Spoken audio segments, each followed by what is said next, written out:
మన జీవితాన్ని ఒక్క క్షణం ఆగి పరిశీలించుకుందామా? దేవుడు మనకిచ్చిన పిలుపును కొన్నిసార్లు బరువుగా భావించి విస్మరిస్తున్నామా?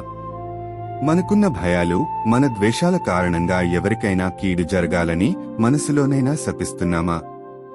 చాలా శతాబ్దాల క్రితం సముద్ర తీరంలో ఒక చారిత్రక ప్రయాణం మొదలైంది. ఇది దేవుని పిలుపును తప్పించుకోవడానికి పరుగెత్తిన ఒక ప్రవక్త వృత్తాంతం. ఆయన పేరు యోనా. దేవుడు తన ప్రవక్తను వెనక్కి పిలవడానికి తుఫానులను మరియు ఒక మహామత్స్యాన్ని ఎలా ఉపయోగించాడు? ఆ మహామత్స్యం పొట్టలోని చీకటిలో యోనా తన ప్రవక్తగా తన పాత్రను మరియు దేవుని అపారమైన దయను ఎలా అర్థం చేసుకున్నాడో చూద్దాం. ఈ చారిత్రక వృత్తాంతం దేవుడు తన ప్రవక్తను ఎంత సున్నితంగా మందలించాడో చూపిస్తుంది. ఒకరోజు యోనాకు దేవుని వాక్కు ప్రత్యక్షమై ఇలా సెలవిచ్చింది: నీనెవె మహాపట్టణానికి వెళ్ళు.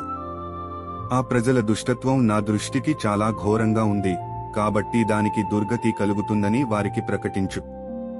కాని యోనా ఆజ్ఞను ధిక్కరించాడు, ఎందుకంటే ఆ పట్టణం పట్ల అతనికి ద్వేషం ఉంది.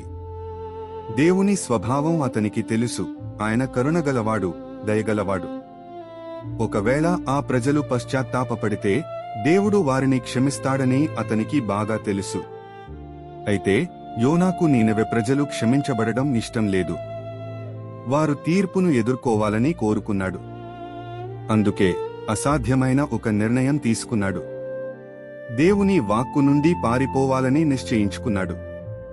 నీనెవె తూర్పు వైపు ఉంటే యోనా పడమర వైపు ఉన్న తర్షీషు అనే పట్టణానికి వెళ్లే ఓడ ఎక్కాడు. దేవుని సన్నిధి నుండి దూరంగా పారిపోతున్నానని సంబరపడ్డాడు. మనం కూడా కొన్నిసార్లు యోనా లాగే మనం కూడా దేవుని పిలుపును విస్మరించి మన భయాలు, ద్వేషాల కారణంగా పారిపోవాలని చూస్తుంటాము. కాని దేవుడు మన శ్రేయస్సు కోరేవాడు. ఆయన ప్రణాళికలు మన జీవితాలకు ఎల్లప్పుడూ మంచి చేస్తాయి. అందుకే విధేయతతో ఆయన మార్గంలో నడవమని పిలుస్తున్నాడు. ఈరోజు మీరు ఏ పిలుపును విస్మరిస్తున్నారో ఆలోచించుకొని దేవుని స్వరానికి లొంగడానికి ఒక అడుగు వేయండి. యోనా ఓడ ఎక్కిన తర్వాత యెహోవా సముద్రం మీదకు ఒక భయంకరమైన గాలిని పంపాడు. దానివల్ల సముద్రంలో గొప్ప తుఫాను చెలరేగింది. ఆ తుఫాను ఎంత తీవ్రంగా ఉందంటే ఓడ బద్దలై ముక్కలైపోతుందేమో అని అందరూ భయపడ్డారు. ఓడలోని నావికులు సముద్రయానంలో ఎన్నో కష్టాలను చూసిన వారే అయినా ఈ అతీంద్రియ తుఫానుకు తీవ్రంగా భయపడిపోయారు. ఓడను తేలిక చేస్తే బహుశా ప్రమాదం తప్పుతుందని భావించి అందులోని బరువైన సరుకును సముద్రంలోకి విసిరివేయడం ప్రారంభించారు. ప్రతి ఒక్కరూ తమ తమ దేవతలకు భయంతో మొరపెట్టుకున్నారు, కానీ ప్రయోజనం లేకపోయింది. ఈ గందరగోళం, భయం, హాహాకారాలు జరుగుతుండగా యోనా మాత్రం వీటన్నిటికీ సంబంధం లేనట్టుగా ఓడ అడుగు భాగానికి వెళ్లి గాఢ నిద్రలో మునిగిపోయాడు. అప్పుడు ఓడ కెప్టెన్ అతని దగ్గరకు వచ్చి ఆశ్చర్యపోయి, అయ్యో, ఇంతటి ప్రమాదంలో నీకెలా నిద్ర పడుతోంది? వెంటనే లేచి నీ దేవునికి ప్రార్థన చెయ్యి. బహుశా నీ దేవుడైనా మనల్ని కనికరించి ఈ ప్రాణాపాయం నుండి కాపాడుతాడేమో అని గట్టిగా చెప్పాడు. యోనా దేవుని మాట వినకుండా పారిపోవడం వల్ల పెద్ద తుఫాను వచ్చింది. దానివల్ల తనతో పాటు ఓడలోని అమాయకులైన నావికులు కూడా ప్రాణాపాయంలో పడ్డారు. దీనిని బట్టి మనం నేర్చుకోవాల్సింది ఏంటంటే, మనం చేసే పనుల ప్రభావం మన ఒక్కరి మీదే కాదు, మన చుట్టూ ఉన్నవారిపై కూడా పడుతుంది. మన మంచి పనుల వల్ల వారికి మేలు జరగవచ్చు, లేదా మన తప్పుడు పనుల వల్ల వారు ఇబ్బంది పడవచ్చు. అందుకే మనం ఏ పని చేసినా దీనివల్ల నా కుటుంబం, నా స్నేహితులు, నా సమాజంపై ఎలాంటి ప్రభావం పడుతుంది అని ఒక్క క్షణం ఆలోచించాలి. ఈరోజు మీరు తీసుకునే ప్రతి నిర్ణయం ఇతరులకు మేలు చేసేలా, వారికి ఒక దీవెనగా ఉండేలా చూసుకోండి. భయపడిన నావికులు ఈ తుఫానుకు కారణం ఎవరో తెలుసుకోవడానికి చీటీలు వేశారు. చీటీ యోనాపై పడింది. అతను వారికి ఏమి చేయాలో చెప్పాడు. నన్ను తీసుకుని సముద్రంలోకి విసిరేయండి, అప్పుడు సముద్రం మీకు ప్రశాంతంగా ఉంటుంది. ఇష్టం లేకపోయినా నావికులు యోనాను ఎత్తి సముద్రంలోకి విసిరేశారు. ఆ క్షణంలో అతని శరీరం కల్లోల అలల క్రింద అదృశ్యమైనప్పుడు తుఫాను ఆగిపోయింది. సముద్రం అద్దంలా ప్రశాంతంగా మారింది. నావికులు భయంతో మరియు ఆశ్చర్యంతో చూశారు. యోనా సముద్ర లోతుల్లోకి మునిగిపోతుండగా అగాధం నుండి ఒక భారీ నీడ ఉద్భవించింది. దేవుడు అతన్ని మింగడానికి ఒక గొప్ప చేపను సిద్ధం చేశాడు. భయంకరమైన నీటి ధారలో మరియు చీకటిలో యోనా ఆ చేప బొడ్డులో అదృశ్యమయ్యాడు. 3 రోజులు మరియు 3 రాత్రులు అతను ఆ జీవన సమాధిలో సముద్రపు సేవలంతో చుట్టబడి సముద్రం యొక్క ఒత్తిడితో చుట్టబడి ఉన్నాడు.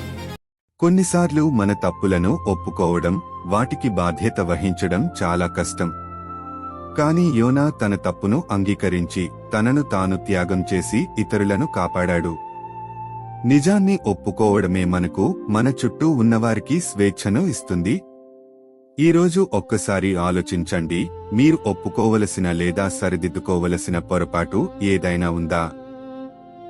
ఆ పెద్ద చేప కడుపులోని గాఢమైన చీకటిలో యోనా అహంకారం అణిగిపోయింది. తాను సముద్రం అడుగున శాశ్వతంగా చిక్కుకుపోయానని, ఇక చావే గతి అని భావించాడు. అంతటి నిస్సహాయ స్థితిలో యోనా దేవునికి హృదయపూర్వకంగా ప్రార్థించాడు. అది తన తప్పును ఒప్పుకుంటూ రక్షించమని చేసిన ప్రార్థన. అతను ఇలా వేడుకున్నాడు, నీ సన్నిధిలో నుండి నన్ను త్రోసివేసినా నేను నీ పవిత్ర ఆలయం వైపే చూస్తాను. యోనా తన తప్పు తెలుసుకుని పశ్చాత్తాపపడ్డాడు. దేవుడు అతని ప్రార్థనను ఆలకించాడు. 3 రోజుల తర్వాత ఆ చేప ఈదుకుంటూ ఒడ్డుకు వచ్చి యోనాని బయటకు కక్కేసింది. యోనా ఒళ్లంతా సముద్రపు నాచుతో ఉంది. అతను గాలి కోసం ఆయాసపడుతున్నాడు, కానీ ప్రాణాలతో బయటపడ్డాడు. యోనా తన నిరాశలో దేవుని వైపు తిరిగాడు మరియు దేవుడు అతన్ని రక్షించాడు. మనం కూడా మన జీవితంలో చీకటి క్షణాలను ఎదుర్కొన్నప్పుడు పశ్చాత్తాపం మరియు ప్రార్థన ద్వారా దేవుని వైపు తిరగవచ్చు. ఈరోజు మీరు ఎదుర్కొంటున్న ఒక సవాలును దేవుని ముందు తీసుకురండి మరియు ఆయన దయ కోసం ప్రార్థించండి. దేవుని స్వరం మరోసారి యోనాకు వినిపించింది, నీవు లేచి గొప్ప నగరమైన నీనెవెకు వెళ్లి నేను చెప్పే సందేశాన్ని ప్రకటించు. ఈసారి యోనా ఎదురు తిరగకుండా దేవునికి విధేయత చూపాడు. అతను 3 రోజుల ప్రయాణం చేసి ఆ విశాలమైన నగరానికి చేరుకున్నాడు. రద్దీగా ఉండే వీధుల్లోకి వెళ్లి గట్టిగా ఇలా ప్రకటించడం మొదలుపెట్టాడు, ఇంకో 40 రోజుల్లో నీనెవె నగరం నాశనమవుతుంది. అప్పుడు ఒక అద్భుతం జరిగింది.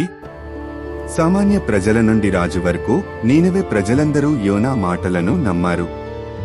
వారి రాజు తన సింహాసనం మీద నుండి దిగి రాజవస్త్రాలు తీసివేసి గోనెపట్ట కట్టుకుని బూడిదలో కూర్చున్నాడు.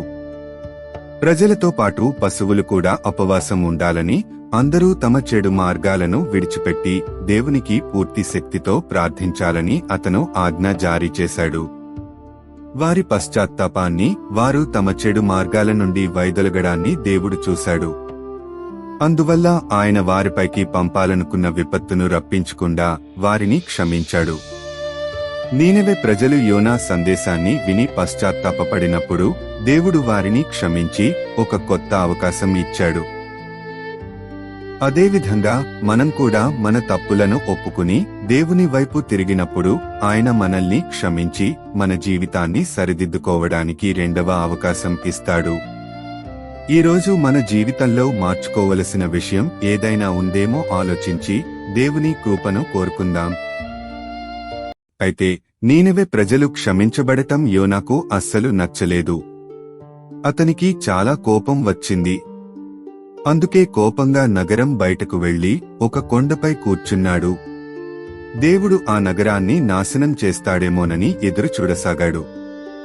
యోనాకు ఒక పాఠం నేర్పడానికి దేవుడు రాత్రికి రాత్రే సొరచెట్టొకటి పెరిగేలా చేశాడు. అది యోనాకు ఎండ తగలకుండా చక్కని నీడనిచ్చింది. దానికి యోనా చాలా సంతోషించాడు.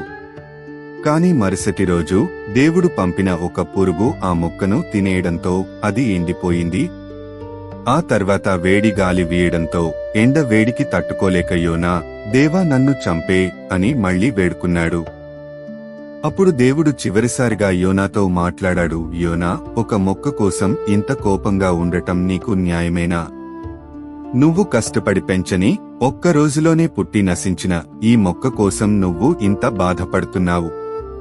మరి అలాంటప్పుడు మంచి చెడు తెలియని 1,20,000 మంది ప్రజలు, ఎన్నో పశువులు ఉన్న ఈ గొప్ప నీనెవె నగరం మీద నాకు జాలి ఉండకూడదా? యోనా జీవితం దేవుని కరుణ, దయ గురించి మనకు నేర్పుతుంది. ఆయన దయ మన శత్రువులకు కూడా వర్తిస్తుంది. మనం కూడా కొన్నిసార్లు ఇతరులపై కోపం, ద్వేషం పెంచుకుంటాము. కానీ దేవుడు మనల్ని కూడా క్షమించి ఇతరుల పట్ల దయ చూపమని కోరుతున్నాడు. ఈరోజు మనం కోపంగా ఉన్న లేదా ద్వేషిస్తున్న వ్యక్తి గురించి ఆలోచించి వారి కోసం ప్రార్థించడం ద్వారా లేదా వారి పట్ల ఒక చిన్న దయగల పని చేయడం ద్వారా దేవుని ప్రేమను చూపడానికి ప్రయత్నిద్దాం.